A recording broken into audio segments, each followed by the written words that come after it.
Cinema நேயர்களுக்கு அன்பு வணக்கம். வெல்கம் டு எம்டி திரை.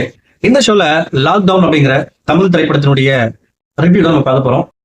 இந்த படத்துல வந்து பாத்தீங்கன்னா அனுபமா பரமேஸ்வரன் மற்றும் பல நடிச்சிருக்காங்க. அறிமுக இயக்குனர் ஏஆர் ஜீவா இந்த படத்தை இயக்கியிருக்காரு. இந்த படம் எப்படி இருக்கு, இந்த படத்தினுடைய கதை என்ன அப்படிங்கிறத பார்க்கலாம் வாங்க. இந்த படத்தினுடைய கதை அப்படின்னு பாத்தீங்கன்னா, ஒரு நடுத்தர வர்க்கத்தை சேர்ந்த ஒரு பெண்ணா இருக்காங்க அனுபமா பரமேஸ்வரன்.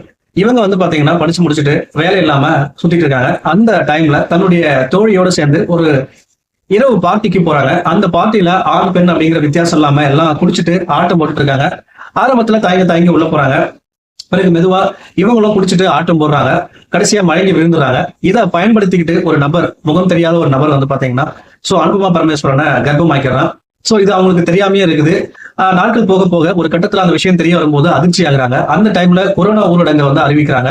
சோ சத்தம் இல்லாம யாருக்கும் தெரியாம ஒரு பாதுகாப்பான முறையில கருக்கலைப்பு அப்படிங்கிற விஷயமும் நடக்குது. சோ இது நடந்த பிறகு என்ன ஆச்சு அப்படிங்கிறதா இந்த படத்தினுடைய மீதி கதை. இந்த படத்தை பத்தி ஆலோசனம் அப்படின்னா, படத்தினுடைய நாயகி அனுபமா பரமேஸ்வரன் ஒரு சிறப்பான நடிப்பை கொடுத்திருக்காங்க அப்படின்னு தான் சொல்லணும். அதாவது நடிச்சிருக்காங்க அப்படின்னு சொல்றதை விட வாழ்ந்திருக்காங்க அப்படின்னே சொல்லலாம்.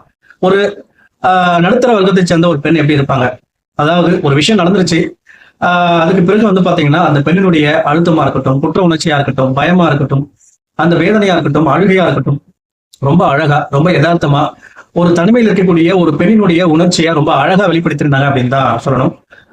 அவங்களுடைய நடிப்புக்கு பாராட்ட சொல்லியாகும். அதே போல மற்ற நடிகர்கள் நிரோஷா, மற்ற லிவிங்ஸ்டன், இவங்க எல்லாமே வந்து பாத்தீங்கன்னா இந்த கதைக்கு என்ன தேவையோ அதை கொடுத்திருந்தாங்க. அதே போல இயக்குனரை பாராட்டியே ஆகணும். ஏன் அப்படின்னா, ஒரு முதல் படத்திலேயே அறிமுக இயக்குனர் இவ்வளவு ஒரு அழுத்தமான படைப்பை கொடுத்திருக்காரு. அதுக்கு பாராட்ட சொல்லி ஆகணும். குறிப்பா கிளைமேக்ஸ்ல ஒரு சர்ச்சைக்குரிய காட்சியில அனுபமா பரமேஸ்வரன் நடிச்சிருப்பாங்க. பலரும் நடிக்க தயங்குவாங்க. ஆனா அந்த மாதிரி ஒரு காட்சியில எந்தவித சமரசம் இல்லாம நடிச்சிருக்காங்க. அதுக்கு பாராட்ட சொல்லி ஆகணும். அதே போல படம் முழுக்க ஒரு சிறிய அறையிலேயே நடக்குது கொரோனா ஊரடங்குனால. ஆனா ஒரு குறிப்பிட்ட இடத்தை வச்சு அந்த படம் முழுக்க எடுத்திருக்காங்க. அதுக்கும் பாராட்ட சொல்லியே ஆகணும். அதே போல இந்த படத்தினுடைய பிளஸ் என்ன அப்படின்னா, அந்த படத்தினுடைய வசனங்கள், அதாவது நம்ம அன்றாட வாழ்க்கையில நடக்கக்கூடிய வசனங்களை நமக்கு நெருக்கமா கனெக்ட் ஆகிற வகையில இந்த படத்துல வச்சிருப்பாங்க. அதுவும் பிளஸ்ஸா அமைஞ்சிருந்தது. ஓவராலா வந்து பாத்தீங்கன்னா முடிஞ்ச அளவுக்கு மேக்கிங் வைஸா இருக்கட்டும், பாடலா இருக்கட்டும், ஓரளவுக்கு சிறப்பா பண்ணியிருக்காங்க. இந்த படத்தினுடைய குறைகள் அப்படின்னு பாத்தீங்கன்னா, இந்த படத்தினுடைய நீளத்தை கொஞ்சம் குறைச்சிருக்கலாம். இந்த படத்தினுடைய நீளம் அதிகமா இருக்கிறதுனால கொஞ்சம் பல இடங்கள்ல நெருடலா இருக்கிற மாதிரியே தோணுச்சு. அதே போல ஒரு சில நடிகருடைய நடிப்பு வந்து பாத்தீங்கன்னா கொஞ்சம் யதார்த்தமா இல்லாம செயற்கைத்தனமா தெரிஞ்சது. அதெல்லாம் கொஞ்சம் சரி பண்ணியிருக்கலாம்.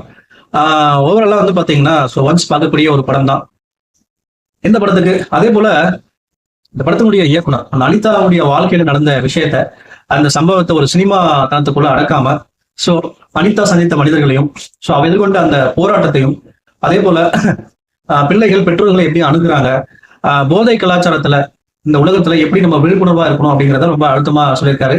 லாக்டவுன் காலத்துல எல்லா குடும்பங்களையும் நடந்த ஒரு சம்பவத்தை சிம்பிளா அழகா சொல்லியிருக்காரு இயக்குனர். மொத்தத்துல ஒரு அழுத்தமான படைப்பு. இயக்குனருக்கு பாராட்ட சொல்லி ஆகணும். இந்த படத்துக்கு எம்டி திரை கொடுக்குற ரேட்டிங் 5.2.5. அடுத்த வசனத்துல சந்திக்கிறேன். நன்றி, வணக்கம்.